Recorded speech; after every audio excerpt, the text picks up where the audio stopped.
Hello everyone. Today our topic is protection of input output memory and CPU. First of all, we are discussing about input output protection. Input output is protected by making all input output instructions privilege. It means input output को protect करने के लिए हम input output के सभी instructions को privilege कर देते हैं. While running in user mode, the CPU cannot execute them. जब हमारा सिस्टम यूज़र मोड में रन होता है तो CPU इन इंस्ट्रक्शंस को जो प्रिविलेज कर दिए गए हैं इन्हें एग्जीक्यूट नहीं कर सकता. Thus, user code which run in user mode cannot execute them. अतः क्या होगा कि वो यूज़र कोड जो कि क्या है यूज़र मोड में रन हो रहे हैं वो एग्जीक्यूट नहीं कर सकते इन प्रिविलेज इंस्ट्रक्शंस को. User code request input output by making appropriate call. It means क्या होगा कि यूज़र कोड जो है इनपुट आउटपुट के लिए रिक्वेस्ट करेगा. किस तरीके से रिक्वेस्ट करेगा? एक सिस्टम कॉल के थ्रू करेगा. प्रीवियस वीडियो में हमने सिस्टम कॉल पढ़ा था. सिस्टम कॉल क्या होता है कि ऑपरेटिंग सिस्टम से इंटरेक्ट करने के लिए सिस्टम कॉल का यूज़ किया जाता है. After checking the request, the OS code which is running in monitor mode can actually perform the input output using the privilege instruction. यहाँ पर क्या होगा कि जब यूज़र कोड रिक्वेस्ट करता है इनपुट आउटपुट के लिए सिस्टम कॉल के द्वारा तो इसे चेक करने के बाद एक OS कोड जो कि मॉनिटर मोड में रन हो रहा है वो एक्चुअली इनपुट आउटपुट ऑपरेशन को परफॉर्म करेगा. किसके द्वारा? Using the privilege instruction. Privilege instructions को यूज़ करके ओएस कोड इन इनपुट आउटपुट की रिक्वेस्ट को एग्जीक्यूट करता है. नेक्स्ट है हमारा memory protection. Memory is protected by partitioning the memory into pieces.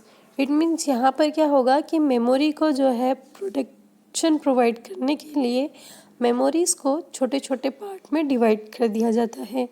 ये छोटे छोटे पार्ट जो हैं मेमोरी के वो फ्रेम कहलाते हैं. While running in user mode, the CPU can only access some of the piece.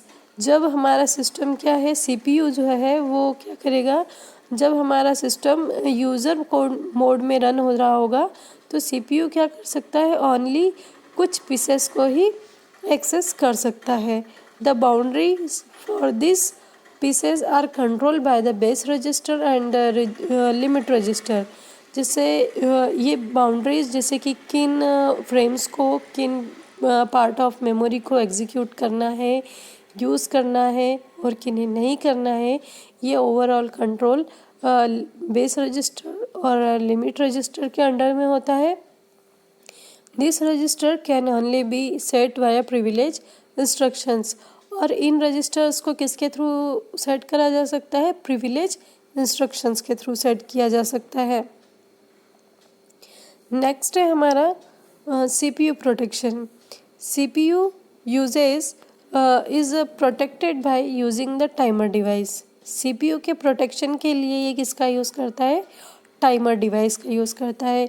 The associate timer interrupt and OS code called the scheduler.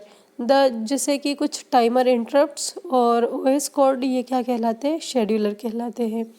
While running in user mode, the CPU cannot change the timer value or turn off the timer interrupts.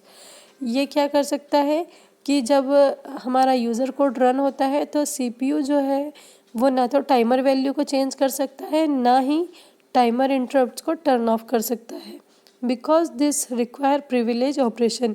क्योंकि इसे इन सब टास्कों को perform करने के लिए किसकी privilege operation की need होती है. Before passing the CPU to a user process the scheduler ensure that timer is initialized and interrupt are enable. जब किसी भी प्रोसेस को CPU को अलोकेट कर दिया जाता है तो ये शेड्यूलर इंश्योर कर लेता है कि जो टाइमर का इनिशलाइजेशन हो गया है और जो इंटरप्ट्स हैं वो इनेबल हो गए हैं. When timer interrupts occur, the timer interrupt handler can run the scheduler. जब कोई टाइमर इंटरप्ट होता है तो टाइमर इंटरप्ट हैंडलर क्या करता है?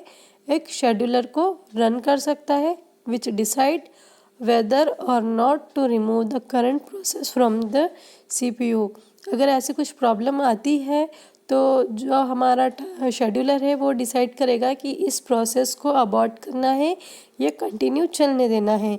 अबॉर्ट करना है इट मीन्स किसी भी प्रोसेस को बीच में ही हम क्या कर दें, रिमूव कर दें, या फिर उसे पूरी प्रोसेस कंप्लीट करने के बाद में उसे टर्मिनेट करें। ये ओवरऑल डिसीजन शेड्यूलर के पास होता है। आई होप आपको आज का टॉपिक समझ में आया होगा। Thank you very much.